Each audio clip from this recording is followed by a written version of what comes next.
नमस्कार. आपण पाहत आहात ऑनलाईन धाराशिव न्यूज. आमच्या चॅनलवर नवीन असाल तर आमचं चॅनल नक्की सबस्क्राईब करा आणि बातमी शेअर करा. व्हिडिओ शेवटपर्यंत नक्की पहा. कळंब तालुक्यातील नायगाव जिल्हा परिषद गट आणि त्याअंतर्गत येणाऱ्या पंचायत समिती उमेदवारांच्या प्रचारासाठी रांजणी येथे भव्य जाहीर सभा पार पडली. या सभेत आमदार कैलासदादा पाटील यांनी जोरदार भाषण करत स्पष्ट शब्दांत सांगितलं, ही निवडणूक केवळ सत्ता मिळवण्याची नाही, ही लढाई आहे धनशक्ती विरुद्ध जनशक्तीची. जनतेच्या ताकदीसमोर कोणतीही पैशाची सत्ता टिकू शकत नाही. नायगाव जिल्हा परिषद गटाचे उमेदवार अनिल राजाभाऊ साळुंखे, नायगाव पंचायत समिती गट सीमा सूरज टेकाळे, रांजणी पंचायत समिती गट योगेश्वरी गणेश पवार या तिन्ही उमेदवारांच्या प्रचारार्थ झालेल्या सभेला गावकऱ्यांचा उत्स्फूर्त आणि प्रचंड प्रतिसाद मिळाला. आमदार कैलासदादा पाटील यांनी भाजपवर घणाघाती टीका करत म्हटलं, आज भाजपचा एकच अजेंडा उरला आहे, सत्ता मिळवा आणि पैशासाठी सत्तेचा वापर करा. निवडक उद्योगपती, दलाल आणि सत्ताधारी वर्तुळ समृद्ध होत असताना सामान्य शेतकरी, कष्टकरी आणि तरुण मात्र दुर्लक्षित राहतो आहे. त्यांनी पुढे सांगितलं, आजची राजकीय लढाई ही केवळ निवडणूक नाही, ही लोकशाही वाचवण्याची लढाई आहे. यंत्रणा, दबाव आणि अमर्याद पैशाच्या जोरावर जनतेचा आवाज दाबण्याचा प्रयत्न सुरू आहे. मात्र शिवसेना उद्धव बाळासाहेब ठाकरे पक्ष नेहमीच जनतेच्या बाजूने उभा राहिला आहे. शेतकऱ्यांचे प्रश्न, बेरोजगारी, महागाई, शिक्षण, आरोग्य या सर्व मुद्द्यांवर आवाज उठवणारी हीच खरी लोकांची ताकद आहे. सभेच्या शेवटी उपस्थित नागरिकांना आवाहन करताना सांगण्यात आलं, जनतेचा आवाज बुलंद करण्यासाठी, लोकशाही वाचवण्यासाठी आणि सत्तेचा गैरवापर रोखण्यासाठी शिवसेना उद्धव बाळासाहेब ठाकरे पक्षाच्या सर्व उमेदवारांना विक्रमी मताधिक्याने विजयी करा, असे आवाहन आमदार कैलास पाटील यांनी केले.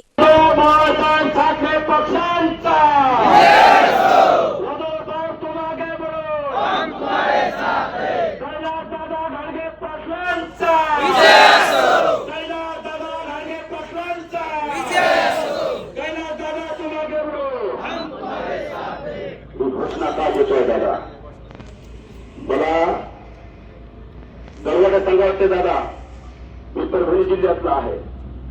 परभणी जिल्ह्यातला असताना मी कार्यकर्त्याच्या माध्यमातून दादाला एक फोन केला होता. दादा की दादाने एका फोनवर ते माझं काम केलं होतं, म्हणून मी दादासाठी दादा जिथं असेल तिथं येतो. एक परभणीचा एक लाख ठेवला. 15 वर्षापासून सतत मी या कळंब शहरामध्ये काम करतोय आणि 15 वर्षापासून काम करत असताना जिथं दादा असेल तिथं 1 लाख व्हायला असतं. हे नातं आमचं आपुलकीचं आहे, जिव्हाळ्याचं आणि प्रेमाचं आहे. हेच प्रेम तुम्ही या ठिकाणी दादाला दिलेलं आहे आणि या ठिकाणी मी यानंतर कैलासदादा घाडगे पाटील यांना मी असं विनंती करतो आहे की आजच्या सभेला आपण संबोधित करावं. आदरणीय कैलासदादा घाडगे पाटील. दादा गायकवाड या ठिकाणी उपस्थित असलेले आपल्या तालुक्याचे माजी सभापती आदरणीय रामीन पत्या आव्हाड, सुदीप बच्चा मोठे, या जिल्हा परिषद गटातील सर्व शिवसेनेचे प्रमुख पदाधिकारी, शिवसैनिक, कर्मचारी मंडळी आणि त्या ठिकाणी उपस्थित असलेल्या माझ्या माता भगिनी आणि तरुण मित्रांनो, मानवानो, ही निवडणूक आपल्याला जिल्हा परिषदेची वाटत असली, पंचायत समितीची वाटत असली, आपण कोण निवडून गेलं, काय फरक पडतो असं जरी वाटत असलं तर बांधवांनो, ही आपल्या प्रत्येकाच्या आयुष्यात निगडीत असलेल्या गोष्टीही संबंधित निवडणूक आहे. मला या ठिकाणी उपस्थित असलेल्या सर्वांनाच विनंती करायची की आपण कुठल्या पक्षाचे असो, कुठल्या जातीचे असो, कुठल्या धर्माचे असो, आपण एक 5-10 मिनिट आपले पक्षीय, जातीय, धर्मीय जोडे बाजूला ठेवून आपण फक्त शेतकरी आहोत आणि आपण जर व्यावसायिक असलो तरी आपला व्यवसाय हा शेतीवर अवलंबून असणारा व्यवसाय आहे. आपण जर शेतमजूर असलो तर आपला चरितार्थ हा शेतीवर अवलंबून आहे. आपली ग्रामीण अर्थव्यवस्था पूर्णतः शेतीवर अवलंबून असलेली अर्थव्यवस्था आहे. त्यामुळं आपण शेती, शेतकरी या गोष्टीच्या बाजूने विचार करून किंवा हीच गोष्ट प्रत्येक लक्षात ठेवून आपण शेतकरी किंवा आपला जो व्यवसाय हा फक्त आपल्या शेतीत पिकलं शेत चांगलं पिकलं, मालाला चांगला भाव मिळाला, ऊसाला चांगला भाव मिळाला तर आपले व्यवसाय चालतात, आपलं घर चांगल्या पद्धतीने चालू शकते, आपल्या लेकराचे शिक्षण चांगल्या पद्धतीने होऊ शकतात, आपण घर बांधू शकतो, आपण वाहन घेऊ शकतो. त्या सगळ्या गोष्टी शेतीशी निगडीत आहेत. त्यामुळं माझी आपल्या सगळ्यांना विनंती आहे की आपण फक्त 5 मिनिट, आपण कुठल्याही कशाचा असू द्या, धर्माच्या असू द्या, जातीच्या असू द्या, त्याचं भारतीय जनता पार्टीने ठरवलं का आजकाल जाती जातीमध्ये भांडणं लावायची, धर्माधर्मामध्ये भांडणं लावायची, माणसा माणसामध्ये भांडणं लावायची, मत विभागणी करायची आणि निवडणूक जिंकायची. हे आजपर्यंत धोरण आहे. त्यामुळं माझी विनंती आहे की आपण या सगळ्या गोष्टी बाजूला ठेवून आपण फक्त शेतकरी आहेत आणि आपला व्यवसाय हा शेतीवर अवलंबून आहे, त्या गोष्टी विचार करून आपण 5-10 मिनिट विचार करू.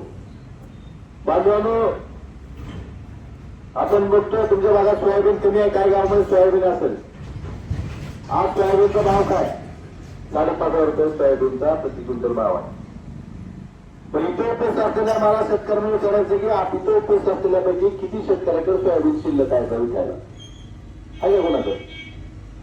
जेव्हा आपल्याकडे होतं तेव्हा भाव काय होता? 3,500-4 हजार रुपये. ते आपल्यापासून सोयाबीन संपलं, सोयाबीन व्यापाऱ्याकडे गेलं की भाव 5,500.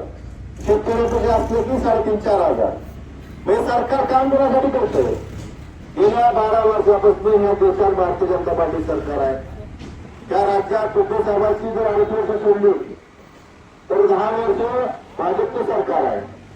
आणि या 10 वर्षात 12 वर्षात त्या भाजप सरकारनं शेतकऱ्याचं भलं केलंय का वाटोळ केलं, हे प्रत्येकानं आपल्या आपल्या अंतरात्म्याला विचारावं.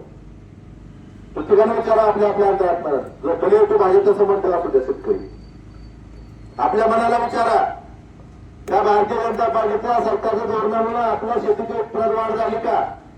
आपल्या मालाला भाव मिळाला का? आपण फायद्याची शेती करू शकतो का? हे प्रत्येकानं आपल्या मनाला विचारावं. साधं आपण 5 एकरच्या शेतकऱ्याला हिशोब केला सोयाबीनचा तर 5 एकर मध्ये कमीत कमी 30 क्विंटल सोयाबीन निघू शकतं.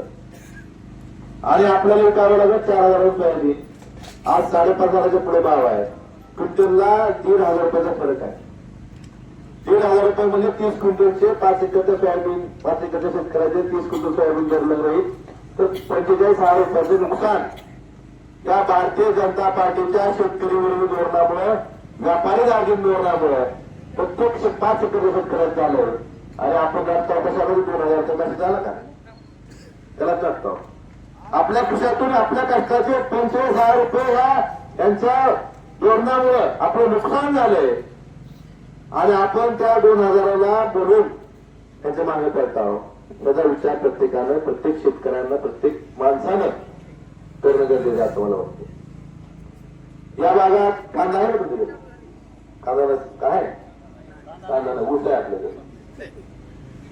मला आपल्याला विचारायचं, सगळी उत्तर शेतकरी आहेत. 10-26 होतं 10 वर्षापूर्वी किती रुपयाला होतं ना? 10-26 पुढे 10 वर्षापूर्वी किती रुपयाला होतं? मोदी याच्या आधी 430 रुपयाला होतं. आज किती रुपयाला आहे? 2100. 400 रुपयाचं 10-26 पुढे 2100 गेलं. आपल्याला कळालं नाही का? कळालं का कधी गेलो मी? परवाचा अर्थसंकल्प जाहीर झाला. त्यात सांगितले की आम्ही शेतकऱ्याचं उत्पन्न दुप्पट करू. उत्पन्न दुप्पट झालं का? आपलं उत्पन्न दुप्पट झालं नाही बांधवांनो. उत्पादन खर्च दुपटीवर गेला.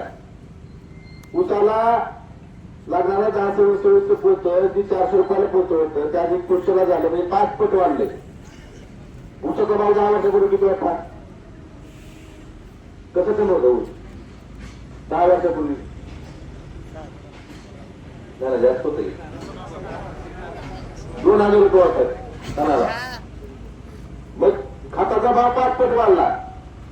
त्या पटीत जर उत्पन्न तुम्हाला उत्पन्न वाढवायचं होतं किंवा शेतकऱ्याला भाव द्यायचा होता तर ऊसाचा भाव किती व्हायला पाहिजे? आता 10,000 व्हायला पाहिजे का नाही?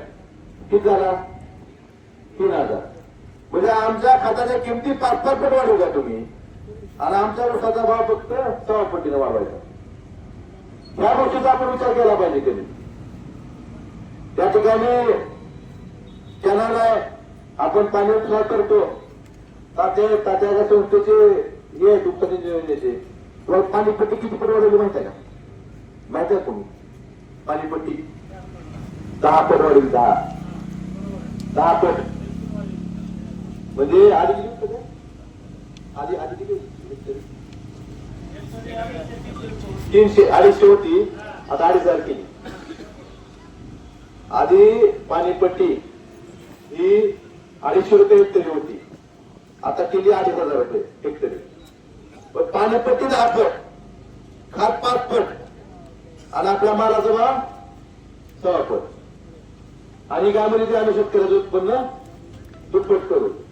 तर आता आपण ऊस उत्पादक शेतकऱ्याला म्हणून सांगतो, आपण आपल्या देशात जी साखर उत्पादन करतो, आपल्या देशातल्या आपण शेतकरी काय म्हणतो की आम्ही जो माल उत्पादित करतो याच्यावर तुम्ही बंधनं घालू नका. साखरेला निर्यात बंदी आहे. का निर्यात बंदी आहे? परदेशात गेलं तर 65-70 रुपये किलो साखर आहे बाहेरच्या देशात. मग आपल्या देशात का निर्यात बंदी? आपल्याला देशात साखर लागते किती? 100 किलो जर साखर उत्पादित केली तर त्यातली फक्त 18 किलो साखर खायला लागते, म्हणजे माणसाला खायला. बाकीची 82 किलो साखर कशाला लागते? मिठाई, ice cream, chocolate, Pepsi, Coca Cola ह्या उद्योगाला लागते. आता ह्या गोष्टीला जेवणाची गोष्ट आहेत का? म्हणजे ह्या उद्योगपतीला स्वतः साखर मिळावी म्हणून तुम्ही साखर निर्यात बंदी लावता. ही जर साखर आपल्या कारखानदाराला निर्यात बंदी उठवली, जशी कांद्याला निर्यात बंदी, जर साखरेवर निर्यात बंदी उठवली तर 65-70 रुपये किलोनं साखर आपण परदेशात विकू शकतो. परदेशी बाजारपेठ त्याला मागणी आहे. पण केंद्र सरकारनं, या भाजप सरकारनं साखरेवर निर्यात बंदी लावल्यामुळं आपल्याला परदेशात साखर कारखान्याला विकता येत नाही. ही जर 65-70 रुपयाला साखर गेली तर 40 रुपयाला साखर गेली तर आपला 3,000 भाव मिळतो. 65 रुपयाला साखर गेली तर किती भाव मिळेल? कमीत कमी 5,000 फुटांना भाव मिळेल का नाही? पण त्यांना मागे आपलं नुकसान किती व्हायले? 3,000 नुकसान व्हायला का नाही? पुन्हा मिळत आपण 1 एकर मध्ये किती ऊस निघतो आपला? कमीत कमी 30 टन, 40 टन. तर किती बघा आपल्याला शेतकऱ्याचं 30 टन कमीत कमी आहे. आमच्यासारखं बांधवाला शेतकरी असत. आपण 40 टन जर ऊसाचा हिशोब केला तर आपल्याला भावाला समजा 3,000 5,000 2,000 टनामागं फरक करू. किती झालं 40 टनाचं? 80,000. 80,000 रुपये निव्वळ नुकसान करायचं आपलं. कशामुळे? मग त्यांच्या धोरणामुळे. कुणासाठी? जर तुम्हाला साखर सर्वसामान्याला द्यायची स्वस्त भावात तर नेशनवर द्या ना साखर. तुम्ही केलेली तशी ठेवून काय 11 किलो लागतं 30% देऊ ठेवा. अरे सोडून द्या प्रत्येकाला साखर 20 रुपयाने द्या, 25 रुपयाने द्या. पण बाकीची साखर जर बाहेर परदेशात परवानगी द्या ना. पण पेप्सी, कोका कोला, आईस्क्रीम, मिठाई हे उद्योग शेतकऱ्यापेक्षा महत्वाचे आहेत का? तर हे काय सगळ्या आंतरराष्ट्रीय कंपनी आहेत. तिथे उत्पादन करतात आणि परदेशात घेऊन विकतील. तिथे त्यांना साखर बाहेर मिळते. आपल्या देशात उत्पादन करायचं आणि माल बाहेर घेऊन विकायचा आणि हे सांगायचं की आम्ही परदेशी गुंतवणूक आणली. या भाजप सरकारच्या धोरणामुळं आपला प्रत्येक शेतकऱ्याला सुरुवातीला सांगितल्याप्रमाणे प्रत्येकाने विचार केला पाहिजे की आपलं माझं वैयक्तिक किती नुकसान झालंय. आपला हिशोब करा आणि मग ठरवायला मतदान करायचं का नाही. कारण हे प्रत्येक गोष्टीत प्रत्येक धोरणात आजचं पेपर वाचलं तुम्ही? आजचे पेपर अमेरिकेवर करार केलाय नाही वाचलं पेपर तुम्ही? आपला वाणिज्य करार झाला भारताचा आणि अमेरिकेचा. हे जाहीर कोणी केलं? अमेरिकेने जाहीर केलं. करार 2 देशाचा झालाय. दोन्ही देशांनी जाहीर केला पाहिजे ना. तिकडून त्याच्यात जाहीर करते तिकडं. आपलं पाकिस्तान युद्ध थांबलं जाहीर कोणी केलं? आपल्या देशाने करायला पाहिजे, त्या देशाने करायला पाहिजे. आता हा करार झाला आहे. या करारातून काय झालंय? अमेरिकेच्या बाजारपेठेत जी शेती उत्पादन आहेत, अमेरिकेचा जो शेतकरी पिकवतो त्याला भारतानं बाजारपेठ मोकळी केली. म्हणजे अमेरिकेचा माल भारतात येणार शेतीचा. मग आपला शेतकरी हा स्पर्धेत टिकू शकतो का? आणि एक तक्रार असा आहे, अजून सरकार काय म्हणते, सरकारने जाहीर केलं ना काय करावं केला ते. आपण जर अमेरिकेला एखादी वस्तू निर्यात केली तर अमेरिका त्याच्यावर 18% आयात शुल्क लावणार. किती टक्के? 18%. आणि अमेरिकेने भारतात एखादी गोष्ट आयात केली निर्यात केली तर भारत त्याच्यावर 0% आयात कर लावणार. हे कसं करा? जेवढा टॅक्स आपल्याला लावतात तेवढा टॅक्स आपण लावला पाहिजे त्याच्यावर. पण इथला शेतकरी जगाला आपण माल पुरवू शकतो, जगाला सगळा आपण अन्नधान्य पुरवठा करू शकतो.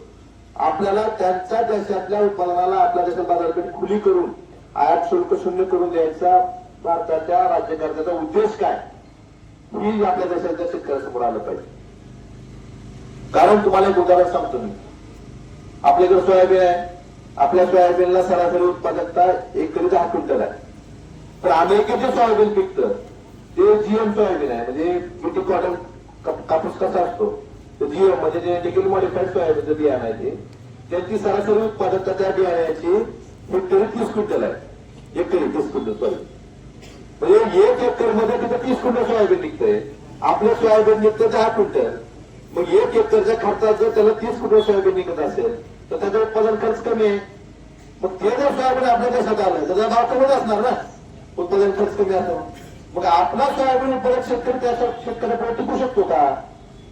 आपल्या मालाला भाव मिळेल का? या गोष्टीचा आपण विचार केला पाहिजे. हे शेतकरी विरोधी धोरण आहे. सोयाबीनचं तेल तिकडं आपल्याकडे जीएम सोयाबीन म्हणजे बियाणं वापरायला परवानगी नाही. पण कशामुळे आपल्या पर्यावरणाची हानी होते म्हणून. पण अमेरिकेत किंवा परदेशात त्या जीएमच्या बियाण्यापासून तयार झालेल्या सोयाबीनच्या तेलाला आपण आयात करून आपण खातो. खायला चालतं आपल्याला दुसऱ्या देशात केलेलं. आणि आपण शेतकरी उत्पादन करायचं म्हणलं की नाही. ही कुठली धोरण आहे त्यांची? त्यामुळे मी पहिल्यांदाच म्हणलं की तुम्ही कुठल्या जातीचे, धर्माचे, पक्षाचे हे जोडे बाजूला ठेवून फक्त शेतकरी म्हणून विचार करा आणि मग ठरवा त्या भाजपला मतदान केलं पाहिजे का नाही. का केलं? काय करायचं मतदान? ही इकडे घ्यायची तिकडे एवढंच करायचंय नाही. आपल्या बांधण्या लावायची, आपल्या काहीतरी दुसरी माणसं उभी करायची आणि स्वतःचा स्वार्थ साधून घ्यायचा. हे भारतीय जनता पार्टीचं धोरण गेले अनेक वर्षापासून या देशात आपण बघतोय. त्यामुळे आपण सगळ्यांनी सारासारपणे विचार केला पाहिजे की ह्या गोष्टीला आपण धारा द्यायचा का नाही. मला आपल्याला सांगायचंय जीपीटीसी आगरकर वस्तीसाठी का आपल्याला सांगायचं की आपल्याला ही जी निवडणूक आहे, आपल्याला वाटत असेल की बाबा जिल्हा परिषदेची निवडणूक आहे, तुम्ही तर आता अमेरिकेचं बोल लागला, पण आपल्या प्रत्येकाच्या पोटाला चटका बसणारी म्हणजे पोटाला चिमटा घेणारी गोष्ट आपल्या देशातल्या राज्यकर्त्यांनी केली म्हणून तुम्हाला सांगायचं. त्याचे परिणाम आज नाही उद्या आपल्या प्रत्येकाला बघावं लागणार. सगळ्यात जास्त परिणाम हे शेतकऱ्यांना बघावं लागतो. त्याची गोष्ट आता आपला देश जाहीर का करत नाही? काय करायला केला ते जाहीर करावं ना. हे समोर आलं पाहिजे सगळ्यात समोर. जिल्हा परिषदच्या पंचायत समितीच्या बाबतीत सांगायचं झालं तर तुम्हाला पहिल्यांदा म्हणल्याप्रमाणे आपल्याला प्रत्येकाच्या आयुष्याशी निगडीत झालेल्या गोष्टी येत्या. राजनी गाव आहे तुमचं, या गावातून इंग्लिश मिडियम स्कूल गावात असतील किंवा बाहेर असतील किंवा हे परिसरातील लोक आहेत. इंग्लिश मिडियम स्कूलला जाणाऱ्या विद्यार्थी संख्या प्रत्येक गावात 50-100 आहे. कशामुळे? प्रत्येक पालकाला वाटतं, प्रत्येक आई बापाला वाटतं की आपली लेकरं ही चांगल्या शाळेत शिकली पाहिजेत, स्पर्धेच्या युगात आपली लेकरं टिकली पाहिजे. त्यामुळं आपल्या पोटाला चिमटा घेऊन, जसं की मजुरी करून, जसं की कर्ज काढून आई वडील आपल्या लेकराला इंग्रजी माध्यमात शाळेत घालतात. पण आता सगळ्यात महत्वाचं ते परवडतं का शिक्षण? पहिले 10,000 फीस आहे, 15,000 फीस आहे, पुढे जाईल तसं फीस वाढत जाते. मग ते स्कूल बसची वेगळी असते, ड्रेसची वेगळी असते, साहित्याचे पुस्तकाचे वेगळे. मग हे सगळे सामान्याच्या आवाजाचं शिक्षण आहे का? आम्ही ठरवले, आम्ही काल जाहीरनामा आपल्या पक्षाचा वचननामा प्रसिद्ध केला. त्यात पहिला मुद्दा आम्ही हा सांगितला आहे की जर जिल्हा परिषद आपल्या ताब्यात आली तर पहिलं काम आम्ही आमचा पुढे हा शिक्षणावर असणार आहे. ज्याप्रमाणे अरविंद केजरीवाल दिल्लीचे मुख्यमंत्री असताना त्यांनी दिल्लीच्या शाळा एक मॉडेल बनवलं आणि तिथल्या खाजगी शाळा बंद पडल्या होत्या. त्याच पद्धतीच्या दिल्ली मॉडेल प्रमाणे आपल्या जिल्ह्यामध्ये शाळा विकसित करून त्या शाळा विकसित केल्यानंतर एवढ्या चांगल्या झाल्या की आपण त्या शाळेतून शिक्षण देऊ की एकाही गोरगरिबाच्या लेकराला फीस देऊन खाजगी शाळेत ऍडमिशन घ्यायची गरज पडणार नाही. त्यापेक्षा चांगलं शिक्षण आपण जिल्हा परिषद शाळेमधून देऊ हा संकल्प आम्ही जिल्हा परिषदच्या माध्यमातून या ठिकाणी करतो. कारण शिक्षण आपण शिक्षण घेतलं आपली लेकरं शिकली तरच कर्ज टिकू शकतात. शिक्षणाशिवाय कुठलाही पर्याय आपल्या समोर नाही. तरी शिक्षण आता बाहेर गेलेला आहे, पुरवठ्याच्या बाहेर गेलेला आहे. त्यामुळे जे जिल्हा परिषदच्या ज्या शाळा आहेत त्यात आपण विकसित करून दिल्ली मॉडेल प्रमाणे विकसित करून आपण आपल्या लेकरांना उच्च दर्जाचे शिक्षण द्यायचा संकल्प आम्ही या जाहिरातीमधून काल व्यक्त केले.